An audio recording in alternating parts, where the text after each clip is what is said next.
¿Qué tal? Muy buenos días. Con el canto de las aves como fondo musical y con la lluvia cayendo, te saludo y te abrazo a la distancia en esta hermosa mañana de trece, miércoles 13 de mayo. Gracias a Dios por un nuevo día. Gracias a Dios por la misericordia que estrenamos hoy, porque la palabra nos enseña que cada día sus misericordias son nuevas. Así que dale gracias a Dios por la misericordia que tiene con cada uno de nosotros. Bien, quiero seguir alimentándote con la palabra en esta mañana, haciendo mi función de aguador para que sigas corriendo en el camino. Damos gracias a Dios por tanta palabra que por diversos lugares, a través de diversos pastores, ministros, hombres de Dios, mujeres de Dios, está siendo compartida. Cada quien según el don que ha recibido, cada quien según la gracia, porque la palabra habla de la multiforme gracia de Dios, y esa multiforme gracia de Dios es expresada, algunos trayendo palabra de esperanza, otros trayendo palabra profética, otros trayendo consuelo, otros trayendo palabra de fe, en fin, la multiforme gracia de Dios manifestándose para enriquecer con alimento espiritual al cuerpo de Cristo. Bien, te he estado compartiendo esta semana, inicié como con el propósito de compartirte acerca de cómo inició su reinado Saúl. Sin embargo, como inicio te hablaba aspectos acerca del reino de Dios, que en nuestra cultura occidental y en la generación que vivimos, el concepto de reino está muy poco comprendido o muy poco asimilado, y es importante ver en la palabra de Dios que lo que Dios quiere establecer es su reino, su voluntad entre nosotros, y de ahí te he venido compartiendo. Te compartí el día de ayer que la principal oposición que encontramos es el principado que opera en este mundo. La oposición al reino de Dios la encontramos con el príncipe de este mundo, y hablábamos que principado, tiene que ver con gobierno. No me refiero al gobierno de los hombres, sino a quien gobierna las conductas de la gente, a quien manipula las acciones de la gente, y que ese principado espiritual opera en la mente, porque en la mente opera la atracción, posteriormente la seducción, después viene la concepción, hasta que finalmente se da a luz el pecado. Pero todo opera en el ámbito de la mente. Veíamos que la potestad del aire opera en los hijos de desobediencia. Aquí opera en los hijos de desobediencia, incita a la desobediencia.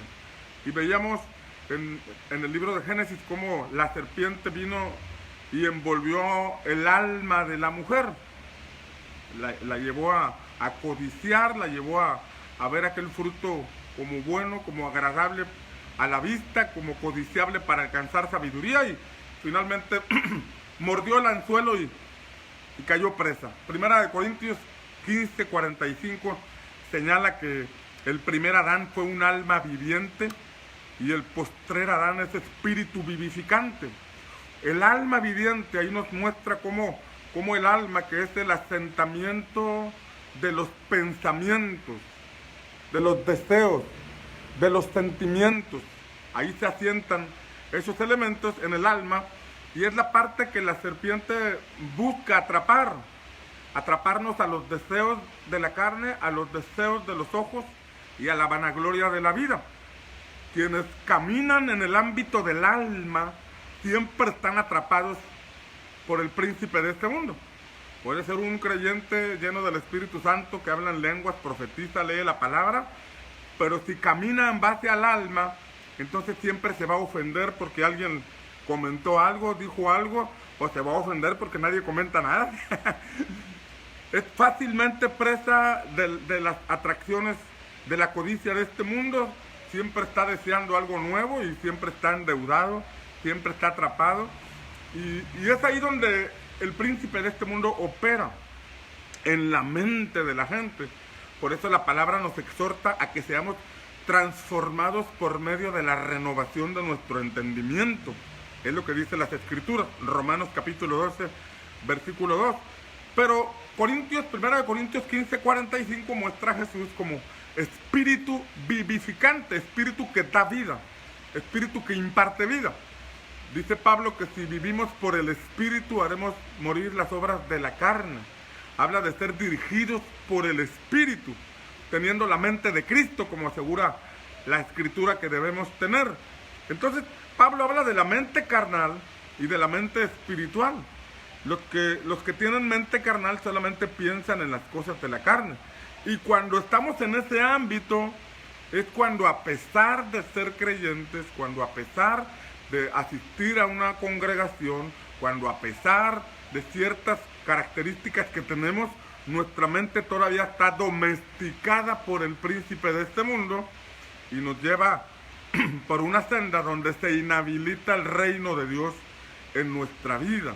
Ojo aquí, una cosa es salir de Egipto, una cosa es cobijarnos bajo la gracia del perdón de pecados por medio de la sangre de Cristo, y otra cosa es entrar a Canaán, es entrar al ámbito donde nos desarrollamos en la perfecta voluntad de Dios, donde alcanzamos las promesas, donde alcanzamos la vida zoe, la vida plena que el Señor tiene para nosotros, donde podemos ver el cumplimiento del propósito por el cual Dios nos dio existencia. Dios no nos dio existencia para que nos perdiéramos en el mundo. Dios no nos dio existencia para que solamente viviéramos en el desierto viendo milagros que suplen necesidades diarias o temporales. Él nos planeó, nos creó con un propósito el cual se cumple en Canaán. Pero Canaán, que es una tipología, porque no estoy hablando de un lugar geográfico allá en el Medio Oriente al que tenemos que ir, sino como un lugar al que tenemos acceso, donde se cumplen la voluntad de Dios para nuestra vida. Es lo que Efesios capítulo 1, versículo 3 muestra como lugares celestiales en Cristo.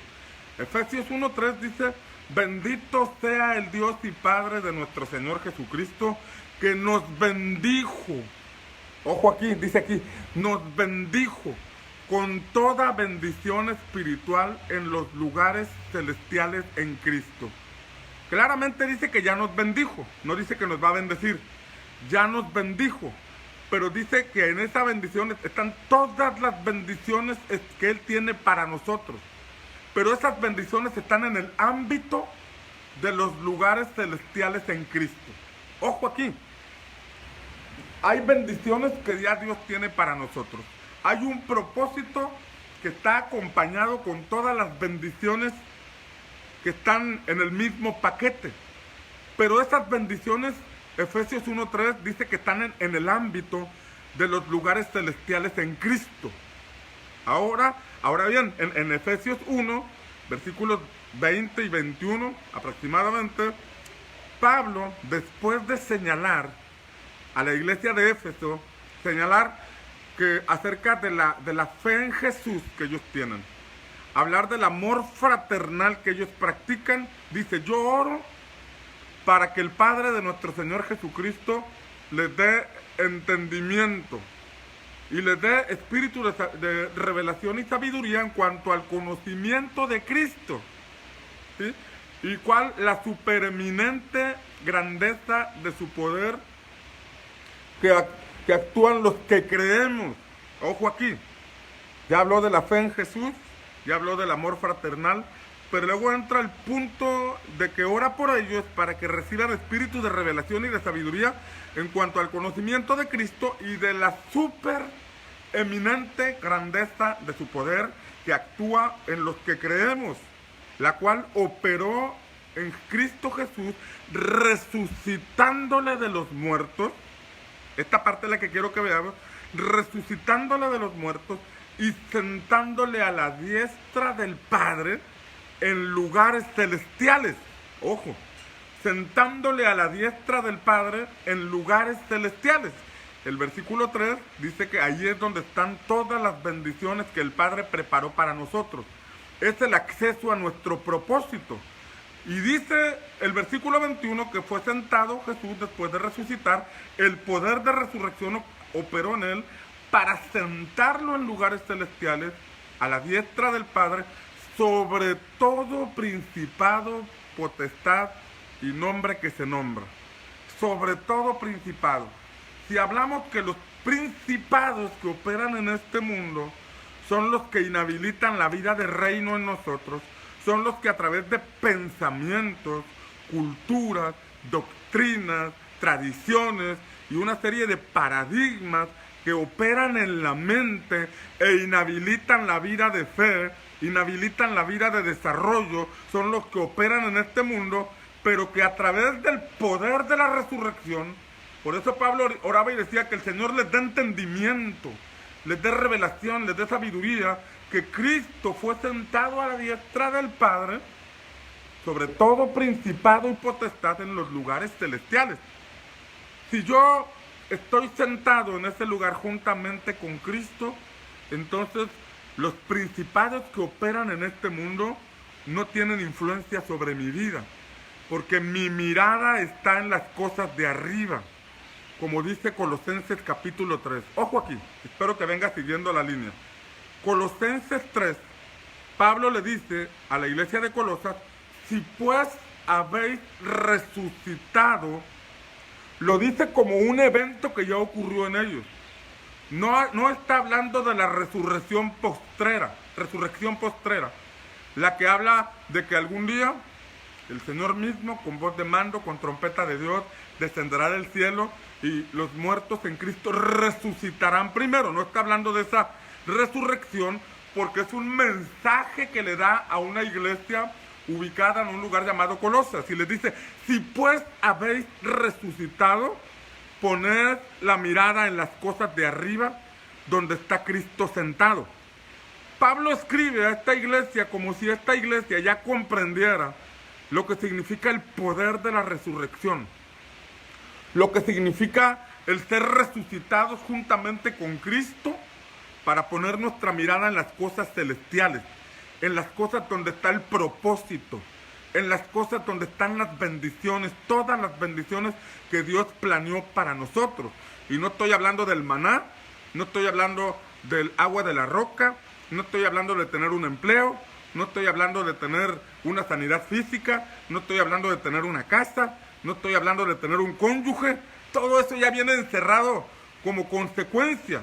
Habla de poner la mirada en el propósito, habla de poner la mirada en el reino de Dios, habla de poner la mirada en el cumplimiento de la razón por la que Dios nos dio existencia, porque antes de que estuviéramos en el vientre de nuestra madre, ya estábamos en la mente de Dios.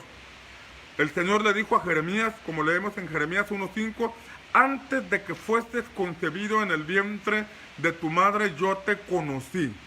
Y antes de que nacieras, yo te di por profeta a las naciones. Está hablando de que antes de que Jeremías estuviera injertado como un embrión en el vientre de su mamá, Dios ya lo había conocido. ¿Cómo lo había conocido? Había sido una idea en la mente de Dios. Jeremías había sido un proyecto en la mente de Dios. Jeremías había sido un plan en la mente de Dios, que después vino a materializarse en Jeremías. Y vino a ser injertado en el vientre de su madre. Pero cuando Dios lo estaba llamando a su propósito, él decía, yo no puedo, yo soy niño, yo no sé hablar. Y es donde el Señor le rompe los paradigmas, los pensamientos, y le dice, desde antes de que tú nacieras, yo planeé este tiempo para ti. Yo planeé que nacieras en este tiempo, para un propósito, para una asignación específica. Tú y yo nacimos en este tiempo porque Dios así lo planeó. Tú y yo nacimos en esta generación porque Dios así lo planeó. Antes de que estuviéramos viviendo estas cosas, antes de cualquier evento que hayamos realizado, antes de ser concebidos en el vientre de nuestra madre, ya estábamos en la mente de Dios. Y nos dio existencia por un propósito. Lamentablemente nosotros, durante el desarrollo de nuestra vida, nos apartamos del Señor. Tomamos nuestro propio camino. Dimos lugar a nuestros propios deseos, formamos en nosotros una manera de pensar, costumbres, hábitos, tradiciones, formas, paradigmas se arraigaron en nosotros y esos pensamientos fueron puestos en nuestra mente por el príncipe de este mundo. El príncipe de este mundo que sabía que nosotros nacimos por una razón y que se encargó de culturizarnos, de formarnos, de domesticarnos, de poner en nosotros temores, incertidumbres, desorientación, una vida equivocada y errada, incompleta. Dios en su amor, porque dice la palabra que Él nos ama con amor eterno, y dice Efesios que aún estando muertos en nuestros delitos y pecados nos dio vida juntamente con Cristo. Antes de llevarnos al propósito tuvo que darnos vida, porque no podemos salir de esa influencia del mundo, no podemos salir y ser libres del pecado sin el arrepentimiento y perdón de ellos. En Cristo tenemos perdón de pecados, en Cristo tenemos vida nueva y vida eterna. Pero entonces cuando recibimos a Cristo, empezamos el camino que nos lleva al propósito. Y en ese camino que nos lleva al propósito tenemos que desprendernos de tantos pensamientos, doctrinas incluso, paradigmas religiosos, que el príncipe de este mundo, porque el príncipe de este mundo también se disfraza de religión, también se disfraza de religión, se disfraza de ángel de luz, se disfraza de buenas intenciones. Este príncipe de este mundo tiene la capacidad de camuflajearse con tal de estorbarnos. Pablo dice, ojo aquí, Pablo dice que si los príncipes de este mundo hubieran sabido que la sabiduría de Dios consistía en permitir que su Hijo muriera en la cruz para perdón de nuestros pecados, pero que también muriera en la cruz para de esta forma destruir al que tenía el imperio de la muerte, que es Satanás, que era el diablo. Si los príncipes de este mundo hubieran entendido esta sabiduría de Dios, no se hubieran levantado contra Jesús, no se hubieran levantado contra Cristo. Y los que principalmente promovieron la muerte de nuestro Señor Jesucristo eran los sacerdotes del templo y los fariseos, los que enseñaban, los que tenían el sistema religioso oficial, los que tenían el templo, los que eran herederos de las tradiciones de Moisés, fueron los que se levantaron contra Jesús. Y Pablo dice, si los príncipes de este mundo, refiriéndose a los principados, hubieran entendido en qué consistía la muerte de Jesús, jamás lo hubieran matado. Pero habla de ese ámbito, de cómo a veces nosotros ya venimos de Egipto y venimos con pensamientos, con paradigmas, con tradiciones, con doctrinas que inhabilitan la vida de fe y nos dejan en el desierto, y nos dejan a las orillas de Egipto, y nos dejan, sí, con milagros, donde podemos recibir la porción del maná diario, donde podemos sacar agua de la roca, incluso donde sentimos la presencia de Dios. Y estamos envueltos en una atmósfera donde hay una nube, una atmósfera donde en la noche está el fuego, pero sin ir al propósito. Nos embelezamos o nos quedamos ahí atrapados en las cuatro paredes, disfrutando los cielos abiertos, disfrutando la hermosa y extraordinaria presencia de Dios que Él manifiesta en nuestras reuniones, en nuestra vida de oración. Sí, eso es extraordinario, pero propósito va más allá. Nos llena de su Espíritu Santo nos llena de su poder para. Jesús dijo, recibiréis poder cuando haya venido sobre vosotros el Espíritu Santo y me seréis testigos. Serán enviados, cumplirán el propósito, cumplirán su asignación. Ese es el punto. El desafío es derribar todos esos pensamientos, pero en ocasiones es lo que más trabajo nos cuesta. Reaprender es lo que más trabajo nos cuesta.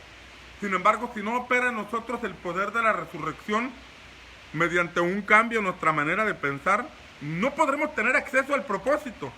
Nos la vamos a pasar en el desierto viendo milagros, haciendo señales, manifestando el reino de Dios, pero no estableciendo.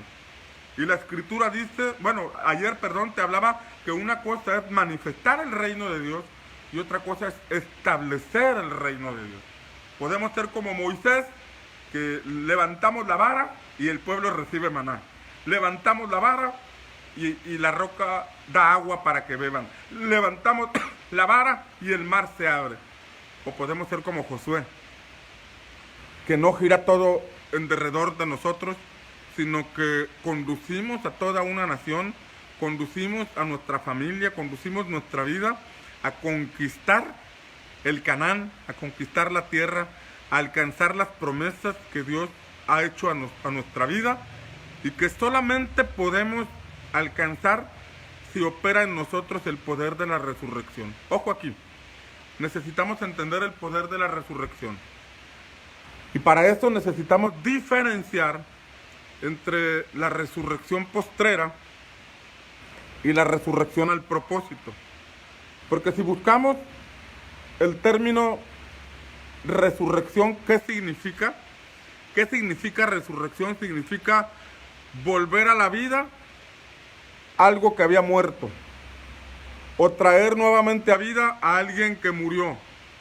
Eso es resurrección. Y si nosotros por el pecado morimos al propósito, es necesario resucitar el propósito. El poder de resurrección nos da acceso a esos lugares celestiales en Cristo. El poder de resurrección nos da acceso a esa vida plena que Dios tiene para nosotros. No solamente nos asegura la resurrección postrera. Hay personas que creemos en la resurrección postrera y es parte del fundamento de nuestra doctrina. Pablo dice en 1 Corintios 15 que si Cristo no resucitó, entonces en vano predicamos y vana es nuestra fe. Pero si Cristo resucitó, Él es primicia de los que resucitaron. Algún día este cuerpo será transformado para ir a la eternidad con el Señor.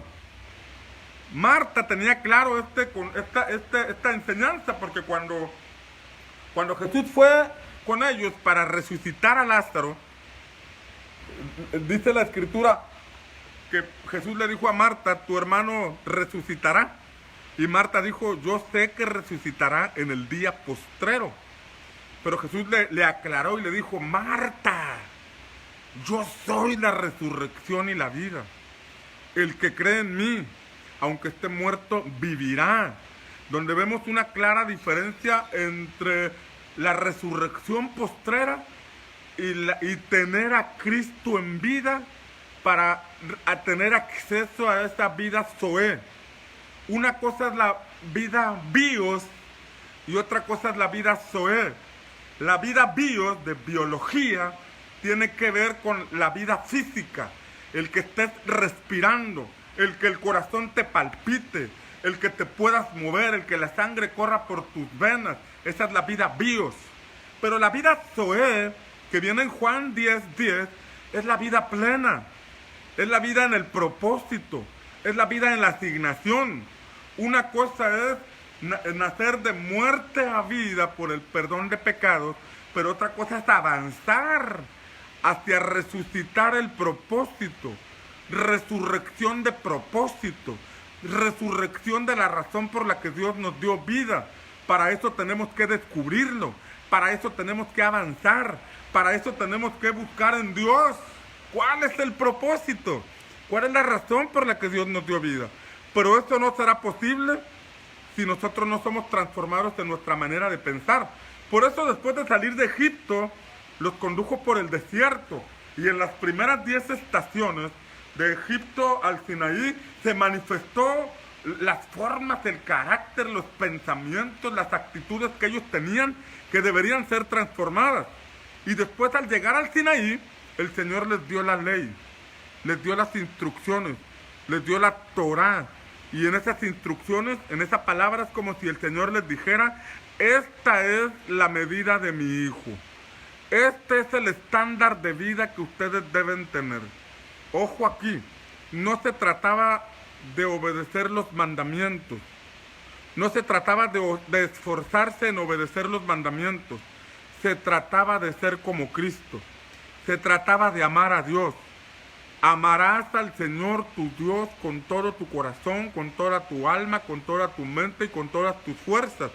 Si nos enfocamos y nos concretamos en amar a Dios, entonces Él nos dará la fuerza, nos dará el poder, nos transformará para poder cumplir la ley.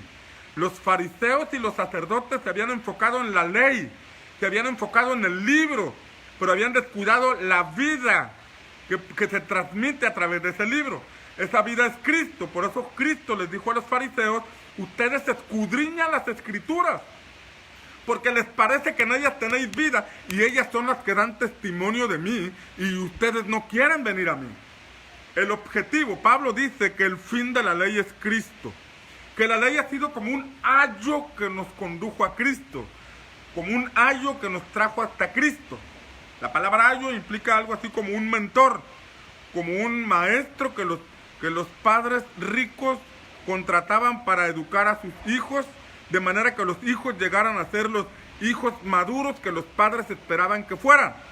Ese ayo, la Biblia, ha sido como un maestro, como un camino que nos lleva a Cristo. No es el libro, no es amar el libro físico, sino amar lo que representa, porque Cristo es la palabra. Cristo es el verbo encarnado.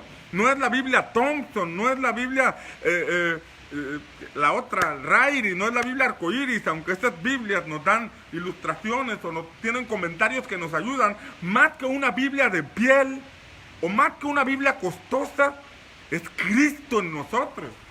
Porque si Cristo está en nosotros, entonces puede operar el poder de la resurrección. Y el poder de la resurrección, dice Efesios 1, 20 y 21, que puso a Cristo sobre todo principado y potestad. Lo puso. Y si Cristo está sobre todo principado y potestad, y dice la palabra ahí, que fue puesto como cabeza a la iglesia, la cual es su cuerpo. Si Cristo es mi cabeza y yo soy parte de ese cuerpo, entonces esos principados están debajo de nuestros pies, porque están debajo de los pies de Cristo. Entonces yo pienso como Cristo, yo pongo mi mirada en las cosas de arriba, en las cosas eternas y no en las cosas temporales. Pero aclaro, ser parte del cuerpo de Cristo en la iglesia no es simplemente ir a una congregación. Puedes tener 20 años en la iglesia pero seguir pensando igual. Puedes tener 15 años en la iglesia y tener los mismos pensamientos. No puedes avanzar a tu Canaán, no puedes avanzar a tu propósito. Te recuerdo que Israel estuvo 40 años en el desierto y no pudo entrar al propósito. Por eso Pablo oraba y decía: Señor, dales entendimiento, dales espíritu de revelación y sabiduría para que vean que tú no eres una religión más, que no operó un simple cambio de religión, que no operó en ellos un simple credo nuevo o una doctrina nueva o una experiencia. Hay quienes se cambian de lugar porque sintieron bonito ahora acá, porque ahora sí sentimos la presencia, porque ahora sí sentimos el poder de Dios. Eso es mucho más. Propósito, reino, va más allá de lo que tú puedas sentir. Va más allá de lo que tú y yo podamos imaginar. Pero eso lo vamos a descubrir, se nos va a revelar cuando nosotros profundicemos en nuestra relación con Dios y enfrentemos esos principados y los derribemos. ¿Sabes qué? La Escritura nos dice en Jueces, el libro de Jueces termina diciendo esto, el último versículo del libro de Jueces, después de tantos avivadores, porque el libro de Jueces está marcado por avivadores que se levantaban y conducían al pueblo a buscar a Dios. Pero cuando moría ese avivador, el pueblo se dispersaba, la siguiente generación se perdía, hasta que después se levantaba otro avivador y convocaba al pueblo y había el poder de Dios manifestándose, pero no estableciéndose. Manifestándose para libertad, pero no estableciendo reino. Gracias a Dios por los avivadores. Yo creo en el avivamiento. Yo estoy seguro que estamos en los albores del avivamiento más extraordinario. Estoy seguro que estamos a la puerta, a la antesala de un avivamiento sin precedentes, de un avivamiento que va a marcar la historia. Yo estoy seguro, estoy creyendo en eso, estoy esperando eso, estoy creyendo que en mi generación se puede cumplir esas palabras proféticas que tanto han anunciado, porque estoy seguro que México y los países latinos van a romper con el yugo religioso que tiene más de 500 años trayendo oscuridad y limitaciones en lo que queremos hacer. Estoy seguro que viene ese tiempo. Sin embargo, el punto es que si la iglesia está lista, está preparada, si está ya con sus redes dispuestas para levantar la gran cosecha, para levantar la pesca milagrosa, perdón, las redes son para la pesca milagrosa, o simplemente estamos diciendo que algo grande viene y no estamos haciendo nada. Entonces, en el libro de Jueces vemos avivadores que se levantaron y hubo una reforma, hubo situaciones, manifestaciones del reino de Dios, pero no hubo establecimiento. Por eso el libro de Jueces termina diciendo, en el último versículo dice, en aquel tiempo cada quien hacía lo que quería, porque no había rey. Ojo, así termina. Después de tantas historias de generales de Dios, después de tantas historias de avivadores como Josué, Jefté, Sansón, Gedeón y una serie de personajes que nos muestran historias tremendísimas, concluye diciendo que durante todo ese periodo, durante toda esa temporada que pudo haber durado algunos 300 años, porque eran periodos de 40 años, en donde cada avivador marcaba su generación, a final de toda esa temporada, de toda esa serie, termina este libro de Reyes diciendo, cada quien hacía lo que quería en ese tiempo, porque no había rey. En este versículo, el Señor habla la importancia del reino. En este versículo, el Señor habla la importancia de establecer el reino de Dios. Podemos como iglesia ver milagros, podemos como iglesia estar con el fuego encendido, podemos como iglesia ver manifestaciones del Espíritu Santo en las cuatro paredes de nuestra congregación, podemos tener palabra profética, podemos ver una serie de manifestaciones del poder de Dios. Sin embargo, si no entendemos la importancia del reino, cada quien está haciendo lo que quiere, cada quien hace su ministerio como quiere, cada quien se desenvuelve como desea hacerlo, cada quien es creyente y participa en la iglesia como quiere. Yo llego, alguien dice yo llego, me siento y recibo palabra y me voy, y toda mi vida me la desenvuelvo caminando en mi propia voluntad, en mi propio sueño, en mi propia visión, en mis propios planes. O podemos ser parte de los planes de Dios, traer el reino a la tierra. Y eso no significa que tienes que renunciar a tu trabajo, no significa que tienes que renunciar a tu visión, no significa que tienes que renunciar a tus ocupaciones personales o familiares, pero significa que ante todo eso, tu prioridad es el reino. Lucas, el Evangelio de Lucas dice que todo aquel que deja padre, madre, hermanos y tierras a causa del reino, por causa del reino, dice la Escritura, recibirá muchas veces más en este tiempo y en el siglo venidero la vida eterna. Dice que si por causa del reino, pero no está diciendo que dejes tu matrimonio, no está diciendo que dejes tus hijos, no está diciendo que te desobligues, sino que está diciendo que si pones primero el reino, tu matrimonio será muchas veces más feliz. Si pones primero el reino, tu familia será muchas veces más plena. Si pones primero el reino, tu empresa, oficio, profesión será muchas veces más próspero por causa de poner el reino en primer lugar. Eso lo dice la Escritura. En ese contexto, en el contexto de ese versículo, un joven rico se acercó a Jesús para decirle qué debo hacer para tener la vida eterna. Y Jesús le dijo, en ese contexto le dijo, sigue los mandamientos. Y este joven le dijo, desde pequeño los he llevado. Desde mi juventud los he llevado a la práctica. Ya la hice, estaba diciendo este joven. Pero Jesús le dijo, bueno, si quieres ser perfecto, vende todo lo que tienes. Atrévete a despojar todo. Dalo a los pobres y sígueme. Haz tesoros en el cielo y sígueme.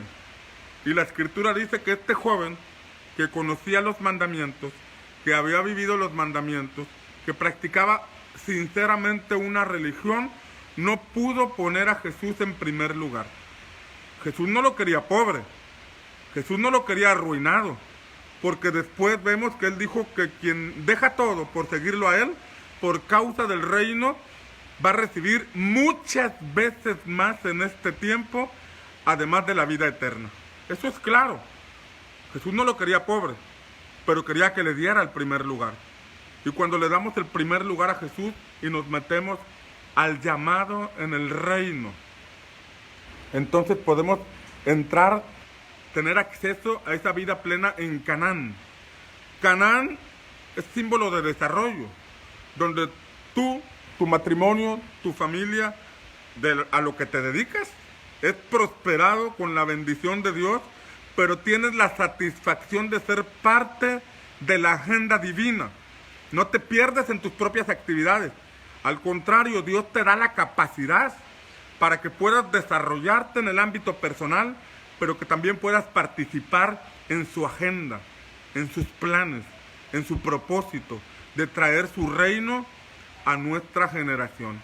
Canaán no se conquistó solamente con el modelo levítico y sacerdotal.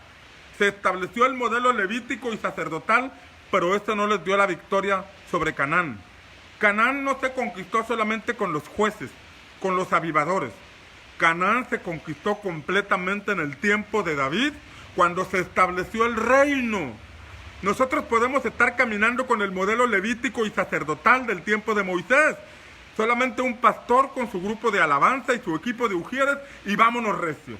O solamente un pastor con milagros y señales y el resto del pueblo solamente viendo y vámonos recio. Y bueno, puede haber manifestaciones de la misericordia, amor y poder de Dios, pero eso no establece reino. El reino se establece con la movilización de todo un cuerpo que entiende la voluntad del cielo. Es el cuerpo activo que menciona Efesios 4. Efesios 4:11, la escritura dice que él mismo, Jesús, constituyó a unos apóstoles, profetas, evangelistas, pastores y maestros, la mano de Dios, para perfeccionar a los santos, para la obra del ministerio, para la edificación del cuerpo de Cristo. Y luego señala para que ya no sean niños fluctuantes, llevados de todo viento de doctrina que por estratagema de hombres es manifestado, sino que creciendo en amor, creciendo en el cuerpo, sigamos siendo nutridos en el cuerpo. Y habla de que el cuerpo crece, el cuerpo se desarrolla, es la manifestación de los santos, es la manifestación del cuerpo activo y no del cuerpo pasivo sentado en la iglesia, del cuerpo operando en establecer el reino de Dios en barrios, en ciudades y en naciones enteras, y no el cuerpo pasivo sentado en una silla, en una butaca vacía, siendo entretenida por diversas actividades dentro de las cuatro paredes de la iglesia. Entonces, mientras no haya reino, seguiremos dando vueltas en el desierto. Mientras no nos revele el reino, seguiremos dándole vueltas creyendo que ya es el tiempo, creyendo que Dios está haciendo algo, cuando en realidad esa venda o ese velo espiritual nos impide ver a plenitud los planes del Señor. Después de Jueces viene el libro de Ruth, Josué, Jueces, Ruth, y entonces viene el primer libro de Samuel. En el primer libro de Samuel encontramos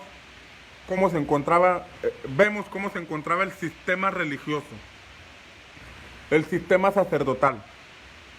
Y las características del sistema sacerdotal era que los hijos de Elí eran hombres impíos, eran hombres que no conocían a Dios, eran hombres que menospreciaban las ofrendas, eran hombres que además tenían conductas equivocadas, tenían relaciones sexuales con las mujeres que iban a la oración. Escucha la gravedad de este asunto.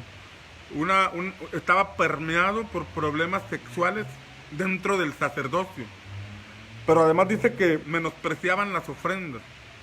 Y cuando hablamos de menospreciar las ofrendas, habla de que el pueblo traía sacrificios para expiación de pecados, para reconciliarse con Dios. Traían sacrificios de paz, por ejemplo, donde manifestaban estar en paz con Dios.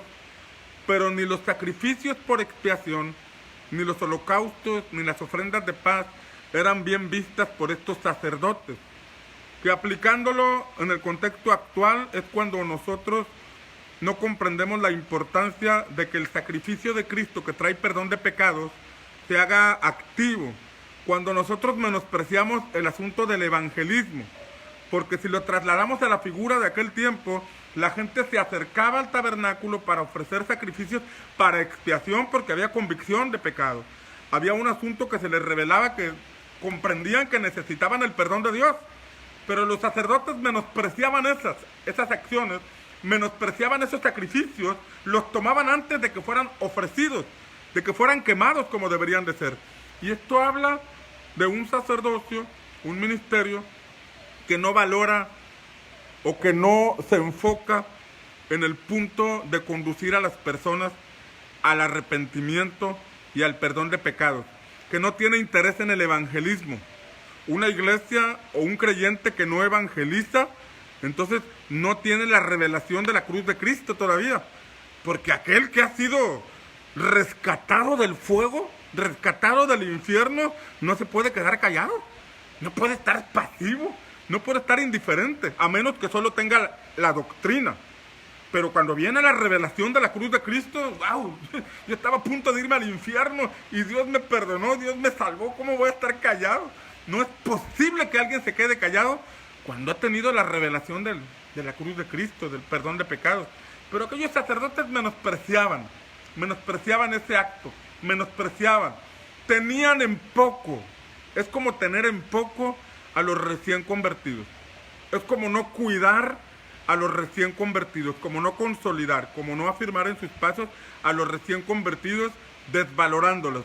Esa era la filosofía o la manera de desarrollar el sacerdocio de los hijos de Elí. Además de las conductas sexuales perversas, ese asunto de menospreciar, pero eran impíos que no conocían a Dios. La palabra conocer tiene que ver con que no se les había revelado Dios. Desarrollaban un ministerio por asignación, desarrollaban un ministerio por herencia, practicaban una religión por herencia, pero no se les había revelado Dios. Ellos eran los que movían el arca. Ellos eran los oficiales para reconciliar al pueblo con Dios. Ellos eran los únicamente designados para poder conducir al pueblo con Dios. Y obviamente uno cuando lee esas cosas dice, ¿cómo es posible, no? ¿Cómo es posible? Pero cualquier situación similar pudiera estar ocurriendo el día de hoy. Pudiera estar ocurriendo hoy en nuestros tiempos cuando no está el entendimiento o revelación de lo que implica el llamado. En ese tiempo el Señor levantó una nueva generación, la de Samuel. Ya te compartí hace 3 semanas acerca de Samuel, algunos aspectos de Samuel. Pero bueno, el punto es que estaba el arca, y estaba el arca, pero el arca estaba solamente como una reliquia. El arca solamente estaba como un objeto. El arca solamente era un recuerdo de lo que en otro tiempo fue el lugar donde se manifestó la gloria de Dios. Solamente cargaban con el recuerdo de avivamientos pasados. Solamente cargaban con el recuerdo de que fueron una nación que marcó la historia porque entró a aquel lugar con la gloria de Dios. Tenían la historia del Dios que abrió el mar, tenían la historia del Dios que les abrió el mar rojo para salir, tenían la historia del Dios que les proveyó maná en el desierto, tenían la historia del Dios que se manifestó a Moisés y les dio las leyes, tenían la historia, pero no tenían al Dios de la historia. Solamente estaba el arca, lo que fue el recuerdo de lo que Dios le dio a Moisés como instrucción de construir esa arca, donde veíamos que esa arca contenía 3 elementos. Tenía el elemento del maná, el testimonio de la fidelidad de Dios, el testimonio. Tenía la vara de Aarón que reverdeció, que es la autoridad. Y tenían también una copia de la ley, de las instrucciones. Instrucciones que no eran para guardarse, instrucciones que no eran para memorizarse simplemente, sino que contenían los códigos del reino de Dios que debían ser arraigados en el corazón de ellos para practicarlos, para reflejar al Hijo perfecto de Dios, que es Cristo. El propósito no era memorizar, sino manifestar al Hijo de Dios. Porque la única forma en que podemos cumplir la ley es por medio de Cristo. Y si Cristo es una realidad en nosotros, es la vida impartida en nosotros, podremos cumplir la ley, podremos cumplir los mandamientos, porque el Señor dijo: yo no he venido a abrogar la ley, sino a cumplirla. Obviamente, cuando hablamos de ley, no estamos hablando de sacrificar corderitos, no estamos hablando de los ritos o sombras o figuras del antiguo pacto, porque eso es caer en religión, sino que estamos hablando de que todo eso era una figura o sombra que nos traería finalmente lo verdadero, que es Cristo Jesús, nuestro Señor. En aquel entonces, en el tiempo de Elí, tenían el arca, pero no tenían el testimonio. No había manifestaciones, porque Jesús dijo: me seréis testigos cuando venga sobre vosotros el Espíritu Santo. Y ser testigos es manifestar, es mostrar al Cristo que nosotros creemos, que es más que una doctrina, que es más que una religión.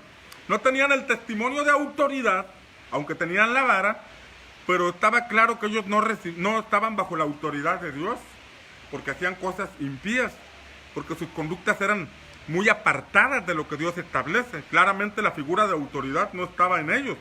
No hacían caso a las instrucciones de su padre, porque su padre les decía: no está bien lo que hacen, escucho todo lo que ustedes están haciendo. Pero estos muchachos no tenían respeto ni por la autoridad de Dios, ni por la autoridad de su padre. Hacían caso omiso de las instrucciones. Entonces, a pesar de que tenían sus credenciales, a pesar de que tenían el tabernáculo, que puede ser símbolo del templo, a pesar de que tenían el reconocimiento de su institución religiosa, no tenían el respaldo de Dios. Por tal motivo, Dios levantó a un hombre llamado Samuel, a un joven llamado Samuel, y empezó a hablar a través de él. Hubo una reforma. Pero en el capítulo 4, espero llegar al capítulo 6, si me alcanza el tiempo. En el capítulo 4 leemos que hubo guerra contra los filisteos, y salieron los israelitas a pelear, y dice la escritura que no pudieron vencer a los filisteos, no pudieron vencer a sus enemigos. Entonces se acordaron del arca. Entonces dijeron: vamos a traer el arca de Dios. Salieron a la guerra sin tomar en cuenta el arca, porque para ellos era un objeto más, porque para ellos sabían que había mucha falsedad por las conductas de los sacerdotes. O sea, cayeron en el mismo juego. Pues ellos: vamos a jugar a la religión, cada quien con sus conductas, y vamos a ponernos de acuerdo ahí con los sacerdotes para que todo sea puras apariencias. Por eso salieron a la guerra sin llevar el arca de Dios, porque sabían que pues todo era un juego. Los sacerdotes jugando al sacerdocio y el pueblo jugando a los creyentes, y cada quien en su propio juego, y detrás de todo los príncipes de los filisteos manipulándolos para que no desarrollaran una vida espiritual profunda. Salieron a la guerra y perdieron, salieron huyendo. Y entonces dijeron: vamos a traer el arca, vamos a traer el amuleto. En este contexto, vamos a traer el amuleto para que Dios nos respalde. ¿Y qué crees? Los van trayendo el arca los hijos de Elí. Imagínate a esos jóvenes hijos de Elí en pleno acto sexual, en pleno acto de fornicación, en pleno acto de perversión. De pronto: ¡hey, salte rápido, porque nos están llamando para que vayamos a respaldar la guerra! Y ahí vienen los muchachos acomodándose la ropa, quitándose el bilet y peinándose y agarrando el arca. Sí, vamos en el nombre del Señor. Esto está para reírse, ¿verdad? Esto está para decir: ¿cómo es posible? Bueno, eso pasa, eso ocurre. Y por ignorancia, por falta de entendimiento, por falta de discernimiento, el pueblo de Dios es llevado cautivo y es limitado en su desarrollo cuando hay una decadencia espiritual, una decadencia religiosa. La escritura nos dice que entonces llegaron los hijos de Elí con el arca. Me los imagino cargando el arca. Vamos a ganar, Dios con nosotros, quitándose el bilet, Dios con nosotros, peinándose, Dios con nosotros. y nada. Dice la escritura que perdieron la batalla, murieron los hijos de Elí y les quitaron el arca. Detrás de todo eso había un plan de Dios, porque el pueblo de Dios se lamentó de que les hubieran quitado el arca. De hecho, cuando Elí escuchó que les habían quitado el arca, dice la escritura que se fue hacia atrás y se golpeó de lo impresionado. ¡Nos quitaron el arca! Este hombre no sabía que ya les habían quitado la gloria desde hace mucho. Tenían el artefacto, pero no tenían presencia. Tenían la sotana, pero no tenían respaldo de parte de Dios. Tenían el tabernáculo, pero no tenían la Shekinah, la gloria de Dios, en el lugar santísimo. Cuando la mujer de uno de sus hijos escuchó la noticia y estaba embarazada, dice que expresó, Icabod, así le pusieron al hijo, Icabod, que significa es quitada la gloria. Nos es quitada la gloria. Y a partir de entonces este niño creció con el antecedente de que en su nacimiento la gloria fue quitada. Fue el hijo o el nieto de Elí, fue un niño que nació a ejercer el sacerdocio, pero nació en un sacerdocio sin gloria, sin esplendor, sin respaldo, sin las manifestaciones de la cobertura del Señor. Aunque ya habían perdido su cobertura desde hace mucho, hasta ese momento se hizo evidente. Aunque ya tenía tiempo sin que Dios se manifestara en ellos, porque el capítulo 3 dice que no había visión con frecuencia, que no había palabra del Señor a causa del sacerdocio, no había reino de Dios. No había establecimiento del reino de Dios. Pero Dios tenía un plan. Dios tenía un plan, porque Él sabía dónde estaba la raíz del problema. Primero levantó un sacerdote fiel, Samuel, porque Él anunció, yo levantaré, cuando confrontó a Elí y le dijo, tus hijos no han andado en mis caminos, tus hijos se han apartado, por lo tanto voy a cortar tu brazo, por lo tanto voy a quitar tu descendencia. Y fíjate lo que dice, una evidencia de un sistema religioso en decadencia. Dice, y de los que queden, buscarán al sacerdote que yo levanté para que les dé oportunidad en el ministerio por una moneda, para que les den chance de predicar por una moneda, para que les den oportunidad de estar allí ministrando por una moneda. O sea, no tanto por gloria, no tanto por honrar o servir a Dios, sino por una moneda.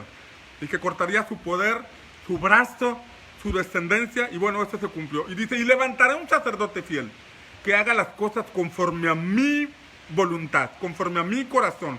En eso consiste el reino de Dios, en hacer la voluntad plena, total y perfecta de nuestro Dios.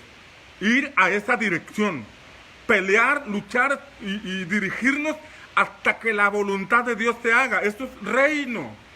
Si no hacemos la voluntad de Dios, estamos haciendo nuestra propia voluntad o la voluntad de alguien más, y ahí no es reino, es religión, es tradición.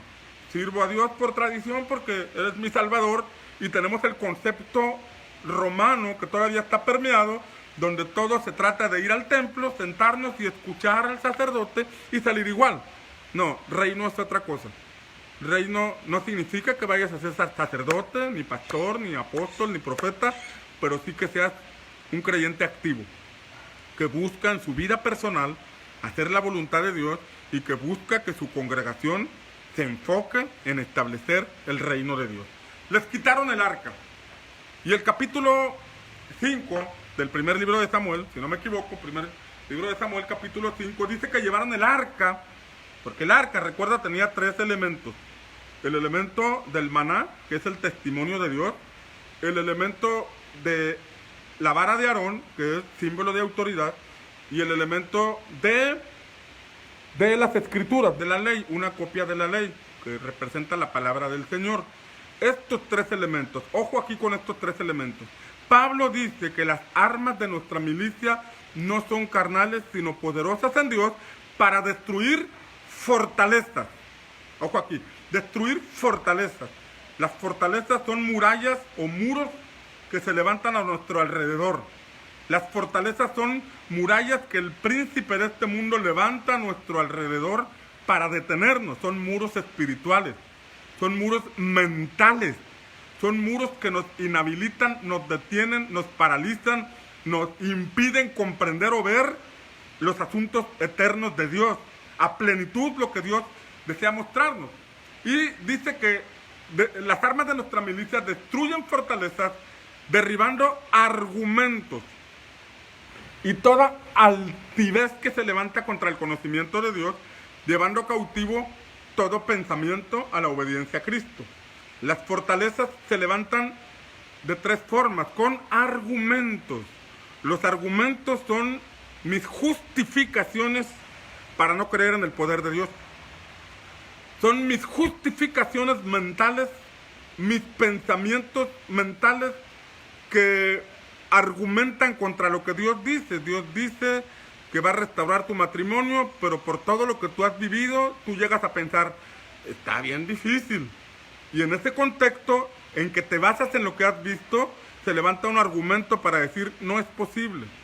Amo a Dios, sigo creyendo en Él, pero mi matrimonio no va a ser restaurado. Ahí está un argumento. Amo a Dios, pero siempre que he querido formalizar una relación para casarme, no he podido. O sea, yo voy a estar soltero y tal vez el argumento que tienes tú es, voy a quedar puro y virgen hasta las bodas del Cordero. Ahí es donde me voy a casar finalmente. Ese es un argumento que se levanta que te impide creer por las promesas de Dios.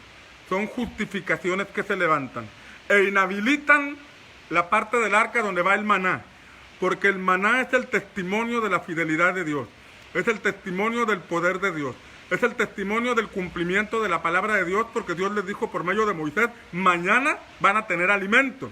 Es el sustento que nos permite ir creyéndole poco a poco a Dios para la consumación de las promesas. Fue el inicio de la vida de fe, porque ahí era un pueblo que no había aprendido a confiar en Dios, pero aprendieron a confiar en Dios porque cada mañana veían la fidelidad del Señor. Pero esto se potencializó, o se tendría que potencializar al conquistar Canaán. Y luego dice la Escritura que en las fortalezas espirituales, además de argumentos, dice que hay altivez. La altivez es una actitud de resistencia. La altivez es una actitud de resistencia contra lo que Dios dice o contra la autoridad de Dios. La raíz de altivez y de rebelión está en Satanás, porque fue el primer ser en rebelarse, en querer estar en el trono de Dios. Ahí está la raíz de rebelión. Y la altivez resiste la autoridad de Dios. Dios dice, pero yo pienso otra cosa. Dios dice, pero yo tengo mi propia agenda. Dios dice, pero yo no tengo tiempo. Se resiste a la autoridad y solamente ve a Dios como el benefactor. Solamente ve a Dios como el que hace, el que provee para mis necesidades. Solamente ve a Dios como el que voy a alabar el domingo, voy a cantarle, voy a adorarle el domingo. Pero de ahí en fuera, la autoridad de Dios no se establece en la persona, porque solamente lo ve como el benefactor y no como la autoridad. Ese espíritu de altivez se levanta contra el conocimiento de Dios. Es un espíritu altivo. Por eso los hijos de Elí no hacían lo que Dios decía y no escuchaban las instrucciones de su padre. Esa es la altivez. Pero luego habla que las armas de nuestra milicia no son carnales, sino que destruyen fortalezas, derribando argumentos y toda altivez que se levanta contra el conocimiento de Dios, llevando cautivo todo pensamiento. Habla de la ignorancia, habla de todo aquello que nos impide conocer. Mi pueblo fue llevado cautivo porque no tuvo conocimiento, no tuvo entendimiento, no profundizó en la palabra. Estas tres cosas, la ignorancia de la palabra, el resistir la autoridad y el argumentar o anteponer nuestros antecedentes para no creerle a Dios por un milagro, se levantan como fortalezas. Y estas fortalezas se habían levantado en el pueblo de Israel. Por eso, aunque tenían el arca, no estaban desarrollándose. Una persona puede tener una bonita Biblia, pero no estar desarrollándose. Una persona puede asistir a la iglesia, pero no estar desarrollando la fe. ¿Por qué? Porque hay principados espirituales que han establecido pensamientos, argumentos y actitudes internas que inhabilitan la fe. La resistencia a la autoridad puede empezar desde la infancia, porque cuando nos toca un padre represor, un padre duro, un padre difícil o un padre ausente, ahí se quiebra un asunto entre nosotros y la autoridad, que cuando venimos al Señor necesitamos ser restaurados en esa área, porque tenemos que obedecer a un Dios, a un Padre que no vemos, pero que sabemos que es real y que existe. Pero hay que romper esas cosas. Ahora, vamos rápido. ¿A dónde se fue el arca? ¿A dónde se llevaron el arca? Las armas de nuestra milicia, dice Pablo, son poderosas para destruir fortalezas. Entonces, Dios estaba obrando, Dios estaba operando, tenía que quitar a ese sacerdocio que estorbaba para levantar a una nueva generación. Tenía que quitar a ese sistema corrupto y decadente para poder levantar a un pueblo que preparara la antesala para el establecimiento del reino de Dios. Una figura de Juan el Bautista, alguien que prepara el camino a Cristo, alguien que prepara el camino al establecimiento del reino de Dios, que es por medio de Cristo. El arca, dice la palabra, que la capturaron los filisteos y la llevaron a un lugar llamado Asdod. Asdod. Y Asdod significa fortaleza.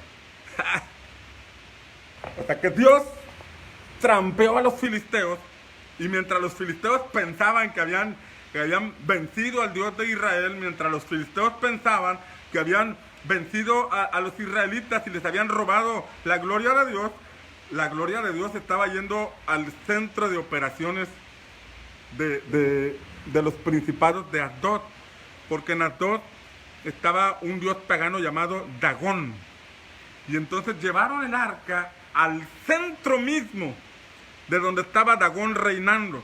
Esto me recuerda la estrategia del Padre de permitir que Jesús fuera crucificado por nuestros pecados, porque a través de la muerte de Jesús Él pudo entrar al infierno, porque si Jesús cargó todos nuestros pecados, los pecadores van al infierno. Y Jesús fue al infierno, fue al mismo centro de operaciones de Satanás, porque Hebreos 2:14 dice que Jesús participó, Cristo, el Hijo de Dios, participó de lo mismo, de carne y sangre, para vencer por medio de la muerte al que tenía el imperio de la muerte. Esto es, al diablo. Hebreos 2:14. De manera que el plan, la estrategia de Dios fue llevar a Jesús al mismo infierno para destruir ahí, ¡pum!, el trono de Satanás y poder resucitar con poder y que todos nosotros pudiésemos ser libres, porque ahí en Hebreos 2:14 y 15 dice, y hacer libres a todos los que por el temor de la muerte vivían en servidumbre durante su vida. Ojo, dice que hay personas que por el temor de la muerte viven en esclavitud durante toda su vida. Por el temor de la muerte viven de esclavos toda su vida. Habla de cómo este principado opera trayendo esclavitud. Esclavitud a los deseos de la carne, a los deseos de los ojos, a la vanagloria de la vida, y esclavitud en todos los ámbitos. Esclavitud o ceguera en el aspecto del plan eterno de Dios para nuestra vida. Pero Dios trampeó a los filisteos y permitió que se llevaran el arca. Recuerda que Dios permite que ocurran cosas y todo tiene un propósito. A los que aman a Dios, todas las cosas ayudan para bien. Cuando parece que estamos perdiendo, en realidad hay un plan de parte de Dios y vamos a ganar. Cuando parece que estamos yendo contracorriente, en realidad hay un plan de Dios en donde Él se va a glorificar siempre y cuando caminemos en su voluntad, en su perfecta voluntad. Pero dice la Escritura que entonces al siguiente día los de Dagón, los de Asdod, vieron que la estatua de Dagón había caído y la levantaron. La levantaron.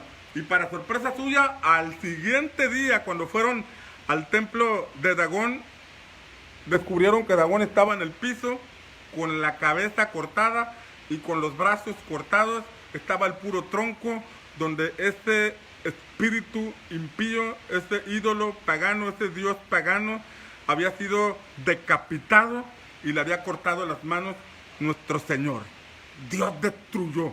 Ojo aquí, ese Dagón era el demonio en que se apoyaban los filisteos que habitaban en Asdod. Recuerda que nuestra lucha no es contra carne y sangre. Nuestra lucha es contra principados, contra potestades, contra gobernadores, contra huestes espirituales de maldad en las regiones celestes. Ellos no pelean físicamente. Ellos pelean a través de embrujos. Ellos pelean a través de manipulación de pensamientos. Recuerda que hechicería significa manipulación. Y no necesariamente es que te estén haciendo con un muñequito de vudú como antes te hacía tu suegra. No es precisamente que te comas algo de brujería, sino que manipulan los pensamientos, manipulan nuestras conductas, manipulan nuestra vida a través de grietas de carácter o a través de esas áreas no redimidas a Dios. Porque toda área de nuestra vida que no sea redimida a Dios es una puerta abierta para que esos principados metan sus hilos y nos manipulen. Que estemos en la iglesia, pero nos manipulan en otros aspectos. Que formemos parte de una congregación, pero hay áreas donde todavía nos manipulan y nos envuelven. Entonces, el Señor fue y quebrantó el poder en que se apoyaban los habitantes de Asdod. Quebrantó el principado espiritual que gobernaba en esa zona, que operaba en esa zona. Hay principados que operan en zonas. Hay principados que operan en barrios, en lugares, en ciudades, en naciones. Por eso ves a veces ciertos lugares donde impera la prostitución, ciertos lugares donde impera el pandillerismo, ciertos lugares donde impera la idolatría, el culto a la muerte. Allá hay un principado en operación gobernando en las mentes de las personas. Dice la palabra que los príncipes de Asdod se estremecieron por lo que había pasado y mandaron el arca a un lugar llamado Gat. Ojo aquí. Si comenzó la operación de la gloria de Dios, derribando los principados espirituales de Asdod, que tienen que ver con argumentos, por las fortalezas. Pero después dice la palabra que fue los príncipes de Asdod, de los filisteos, enviaron el arca a Gat. Por una razón la enviaron a Gat. Por una causa Dios permitió que llevaran el arca a Gat. Porque como vemos tiempo después, en el primer libro de Samuel, capítulo 17, vemos que había un gigante llamado Goliat, que era originario de Gat. Gat. Habla que en Gat había un principado altivo. Habla de un principado que se levantaba para resistir, para provocar, para enfrentar. Este espíritu de altivez estaba en operación en Gat, pero Dios permitió que el arca fuera llevada a Gat, porque había que confrontar a ese principado, porque había que derribar a ese principado que operaba desde ahí, manipulando, hechizando, distrayendo al pueblo de Israel para que se resistieran a la autoridad. Mientras el pueblo de Israel estaba distraído, apartado de los caminos de Dios, sus enemigos, porque hablar de que sus enemigos tenían ídolos, tenían sus propios dioses, significa que ellos adoraban demonios, procuraban demonios, y cuando se apoyan en demonios quiere decir que mandaban conjuros, mandaban embrujos, mandaban una serie de situaciones para que el pueblo se resistiera a la altivez. Y aquí es donde yo quiero que comprendamos este punto. La altivez tiene su raíz en Satanás. La resistencia a la autoridad tiene una raíz en Satanás, que trata de que nos rebelemos contra la autoridad de Dios. Y ese pensamiento de altivez proviene del mundo, del príncipe de este mundo. El Señor permitió que el arca fuera a Gat para poder derribar ese principado y poder después establecer la figura del reino, en donde el pueblo comprendiera la importancia de la autoridad de Dios primeramente y la autoridad delegada al rey. Dice la palabra que entonces los de Gat empezaron a tener plagas. La gloria de Dios manifestándose ahí empezó a provocar plagas entre ellos, y dice la escritura que les empezaron a salir tumores. Tumores. Me da risa porque en la antigua versión de la Reina Valera dice que les salieron hemorroides. O sea que cuando veas que los que te critican y que murmuran de ti ahí en tu trabajo de pronto no se sientan, es porque el Señor está peleando tus batallas. Les están saliendo hemorroides, Dios está peleando por ti. Pero bueno, dice la Escritura que los príncipes de Gad, el principado de Gad, obviamente habla de los líderes que gobernaban ese lugar, pero si hablamos de quienes gobernaban detrás de ellos, que eran los principados espirituales, estaban siendo confrontados. Ese espíritu de altivez estaba siendo confrontado hasta que dijeron los de Gad, llévense el arca a otro lugar, y se lo llevaron a un lugar llamado Ecrón. Espero que estés siguiendo la secuencia, porque esto trae una revelación profunda. Dios permitió que el arca fuera a Asdod, porque allí había una fortaleza, había que derribar esa fortaleza. Y le cortó la cabeza y las manos al demonio llamado Dagón. De ahí el arca fue llevada a Gad. Y ya vimos que en Gad se levantó el gigante, que representa la altivez, que se levanta contra el conocimiento de Dios. Y tenía que ser quebrantada esa potestad para poder establecer la figura de reino. No se puede establecer la figura de reino si Dios no reina en nosotros. No se puede establecer una iglesia que se mueva con una autoridad para conquistar ciudades, estados y naciones enteras si la iglesia no entiende la figura de autoridad, de la autoridad de Dios y la autoridad de Cristo. Y si tenemos la autoridad de Dios, obedecemos a Dios en todo, a plenitud. Y el tercer lugar a donde fue el arca fue Ecrón.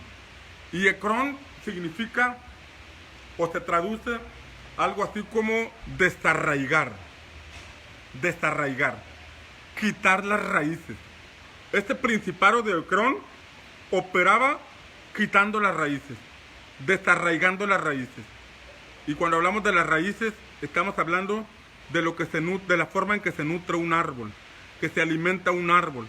Hablar de las raíces que son quitadas es cuando se nos quita la palabra, cuando no conocemos la palabra, o cuando conocemos historias de la Biblia pero no entendemos la revelación o los códigos del reino de Dios establecidos en esas historias.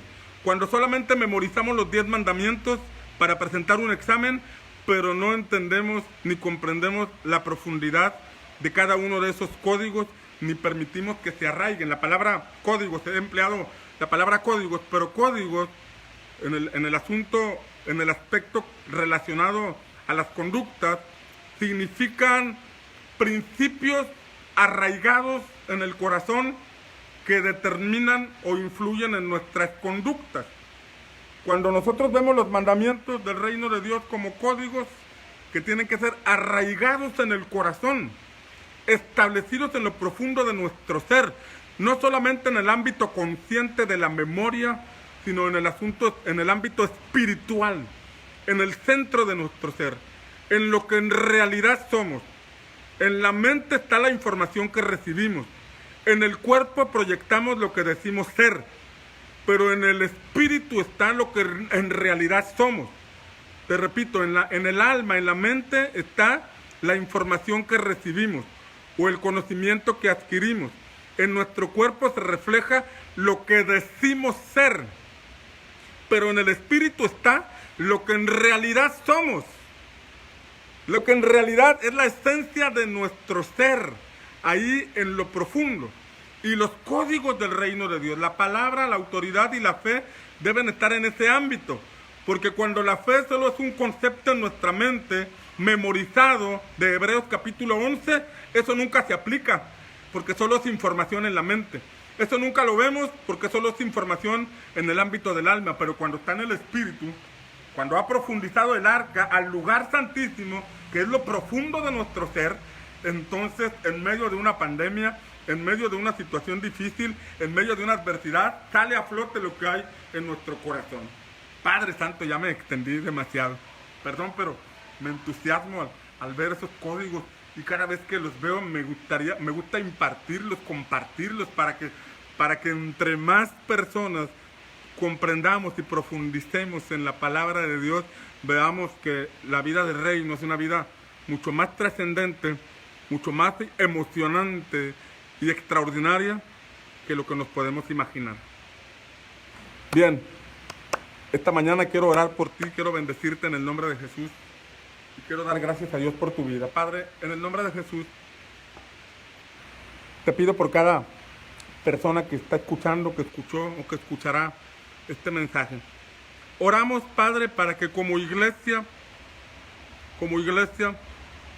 podamos tener espíritu de revelación y de sabiduría en cuanto al conocimiento de Cristo, para que pueda operar en nosotros el poder de la resurrección, el poder que nos permita tener acceso a los lugares celestiales en Cristo, que nos permita entrar al ámbito de tu perfecta voluntad, en el ámbito donde nuestra mente ya fue transformada por tu palabra y ya no es envuelta por el príncipe de este mundo, donde nuestra mente ya fue transformada, renovada, de manera que fuimos transformados y la doctrina de este mundo, las filosofías, los paradigmas de este mundo ya no inhabilitan nuestra vida de fe y podemos entrar a esa vida plena, a esa vida Zoé que tú tienes para nosotros. Padre, quita las vendas de incredulidad, quita las vendas doctrinales que nos limitan, quita las vendas religiosas que nos impiden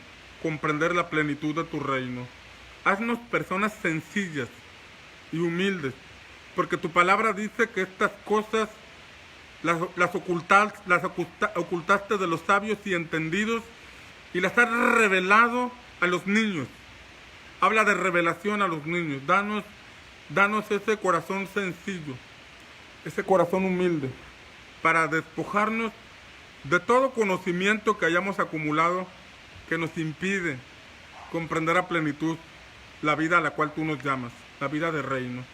Ayúdanos, Señor, a derribar los argumentos, a identificar esos argumentos que son la justificación que nos impiden creerte a plenitud. Ayúdanos a identificar si hay alguna raíz de rebelión que nos impide entrar al ámbito de estar bajo autoridad. Ayúdanos, Señor, a profundizar en tu palabra, porque tu palabra es luz a nuestro camino. Tu palabra redarguye nuestra vida. Tu palabra es útil para enseñarnos, para corregirnos e instruirnos. Nos instruye en comprender cómo opera el reino de Dios. Nos ilustra para comprender la profundidad de lo que es el reino de Dios. Para que así como operó en Jesús, que primero les enseñaba a sus discípulos en parábolas, en figuras o en sombras, pero después de la resurrección les habló claramente acerca del reino, de igual forma en nosotros opera el poder de la resurrección para que ya no sean parábolas, para que ya no sean figuras ni sombras lo que tenemos acerca del reino, sino que sea claro, evidente lo que es el reino de Dios, lo que implica tu reino. Padre, te lo pedimos en el poderoso nombre de Cristo Jesús. Amén y amén. Bien, mis amados y fieles 4 videoescuchas, les bendigo en el nombre del Señor. Espero que tengan buen día. Les invito a que se conecten también a la página Centinelas en el Muro, aquí en Facebook. Centinelas en el Muro, donde las 24 horas del día hay intercesión, lectura de la palabra. Hay un grupo de 48 centinelas en turnos de media hora leyendo la palabra e intercediendo. Te invito a que seas parte de y juntos provoquemos que todo principado espiritual sea reventado por el poder del Espíritu Santo y venga la luz, venga la revelación a la iglesia de Cristo y se levante y se mueva de una manera imparable en el nombre de Jesús. Bendiciones y buen día.